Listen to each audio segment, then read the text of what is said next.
उस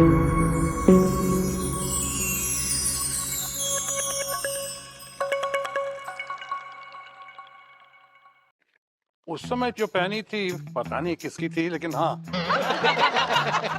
क्योंकि शादी की है, जगह घेरती है। मुंबई में वैसे जगह नहीं है। आपने कभी दोबारा शेरवानी पहनी शत्रु सर? अपनी शादी की ड्रेस शत्रु सर एक ही बार काम आती है, जब जिस दिन आपकी शादी है, फिर उसके बाद संभालो उसको। तो आई थॉट मेरी माँ की साड़ी पहनूंगी, आगे जाकर शायद मेरी बेटी वो भी साड़ी पहने, so I just wanted to start a legacy like that. तो मैंने सोचा इस चीज से ज्यादा स्पेशल क्या हो सकता है, यू नो मेरी माय शादी had to be emotional, memorable, special. ये मतलब ये ड्रेस पहनो, फिर ये फोटो लो उसमें, फिर पोस्ट करो, टैग करो, तो मुझे वो बिल्कुल नहीं करना। तो आई वो दैट ओनली एंड मैं चाहती थी कि आजकल ना बहुत शोशा हो गया। ये आइडिया आपके मन में शुरू से था कि मैं मम्मा की ड्रेस? मम्मी की साड़ी थी। एक फील होता है कि मेरी मम्मी जब दुल्हन बनी थी तो ये ड्रेस पहनी थी, तो ज़हीर ने जिद नहीं की मुझे पापा की शेरवानी दिलवाओ। सोनाक्षी ने ना अपनी शादी पे मम्मी की साड़ी से ड्रेस बनवाई थी।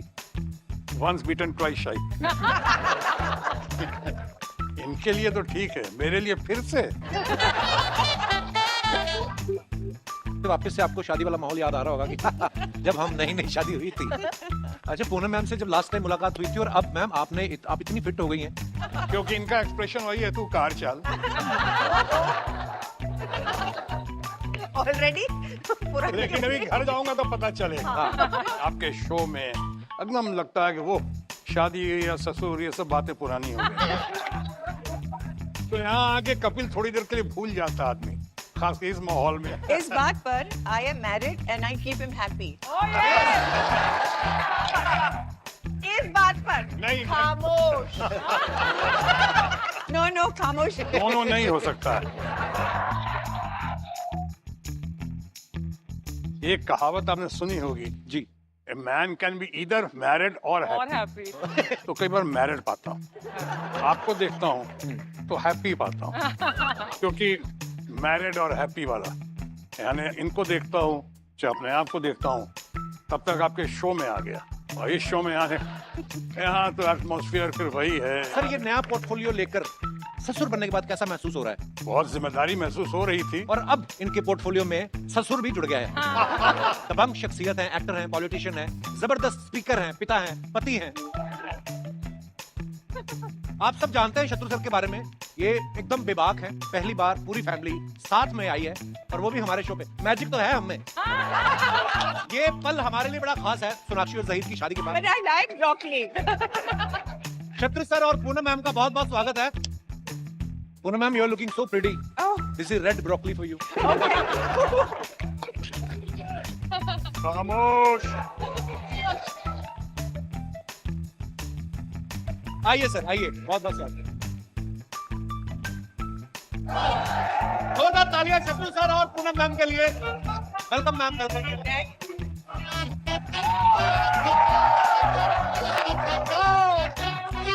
मिस्टर शत्रुघ्न सिन्हा और उनकी बेटा आप मिसेस पूनम सिन्हा,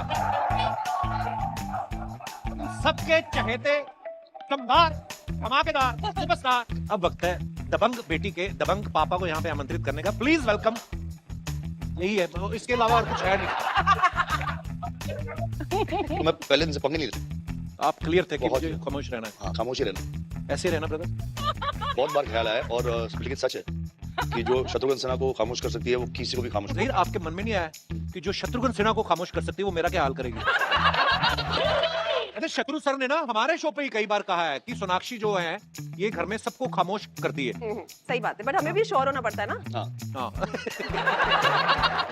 छुप छुप के आप कब तक जियोगे? तो इस कहानी से हमें ये शिक्षा मिलती है कि पहले ही बता दो। क्यों पहले ही अनंत बता बंदा दो, क्यों? correct. And suddenly freedom था to hold each other, to talk to each other as a couple. Free ना, सो फ्रीइंग। कि इतने साल तक तुमने छुपा के रखा, Yeah. didn't tell the press or any public, and then what did it feel like, you know? मैं खुद साथ साथ लेट कर रही हूँ ना, उसका हाथ पकड़ने पब्लिक में, तो मैं ही पकड़ लेती हूँ फिर। But इतना अच्छा एहसास होगा ना। नहीं, उसे खुद याद आ जाता है ना। नहीं तो वो पकड़ लेती है। संजीव सिन्हा का हाथ आएगा, क्या कर रही है? मैंने भी सोचा बात तो सही कह रहा है, मतलब मैं क्यों बताऊँ, मैंने अपने डैडी को बताया, तुम अपने डैडी को बताओ। तो एक तो हम दोनों डरे हुए, ये भी डरा हुआ, मैं भी डरी है, मतलब कैसे बताए। तो मैंने उसको बोला तुम जाके बता दो, बट या नहीं, फिर इसने मुझे कहा कि अब आई थिंक वक्त हो गया है बता ही दो। चलो कौन कहाँ जाना है, बोला मैं ऐसे कुछ नहीं, मैं तो चल लिया किधर आया। मैं टहलने आया। एक्चुअली हुआ है, एक दो बार जब मैं गया हूँ तो नीचे 6-8 बॉडीगार्ड है, बंदूक लेके खड़े हैं। बोला भाई अब इस आदमी की बेटी का हाथ कैसे मांगा। फाइनली कैसे हुआ? आप हाथ पकड़ के लेके गई थी सीरका, कैसे हुई? शत्रुघ्न से नहीं, तो उसके बाद एक बार फिर गए शत्रुघ्न से मिलने, शत्रुघ्न बाहर ही खड़े थे, ये अखबार फेंक के आ गए। ये अफवाह मैंने नहीं सुनी। 6 साल तक जहीर हर साल शत्रु जी के यहाँ सोना का हाथ मांगने जाते थे, लेकिन शत्रु जी का हाथ देके वापस आ जाते। कोई लोग बता रहे थे कि 7 साल से तो ये डेट कर रहे थे, ये कोई अफवाह नहीं है, लेकिन कोई बता रहा है। आप लोगों को पता है आप लोगों के बारे में कितनी अफवाहें बाहर घूम रही थी? कहती पहाड़ों में सस्ते में मुंडन भी हो जाएंगे और बच्चा टाइम पे सो गया तो हनीमून भी हो जाएगा। तो आजकल देखो आप कपल साल में 5 बार हनीमून मना लेते हैं। अर्चना जी पहली बार हनीमून पे तब गई थी जब इनके बड़े बेटे के मुंडन थे, तो उनकी फ्रेंड रहती सिंगापुर में। आपके फ्रेंड ही धारावी में रहते तो कहाँ पता जाए।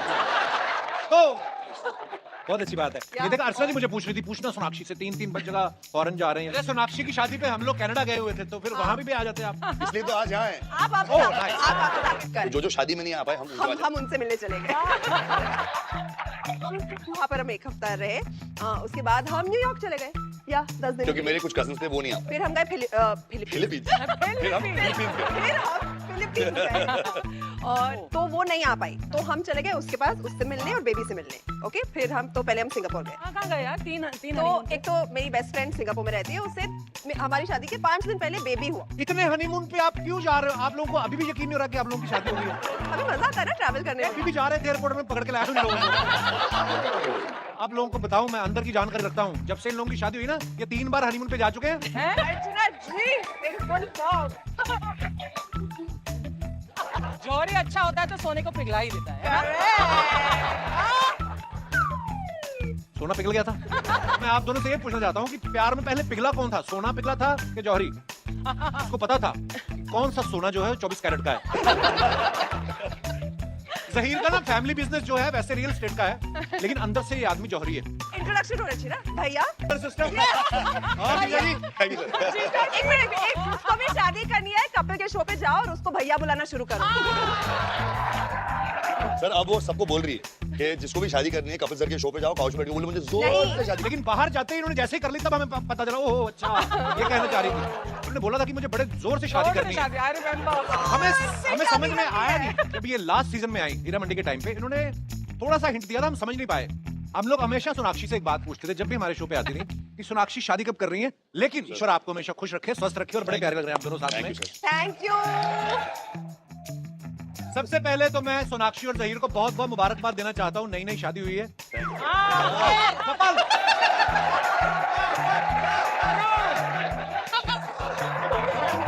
अरे वो लोग कपिल बोल रहे थे, COUPLE।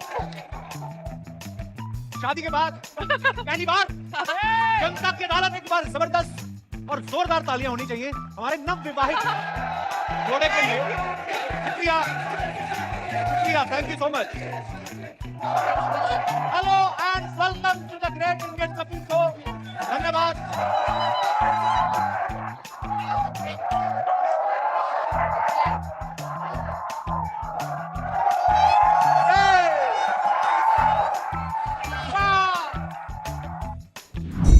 खत्म। Bye bye, tata, good bye, गया।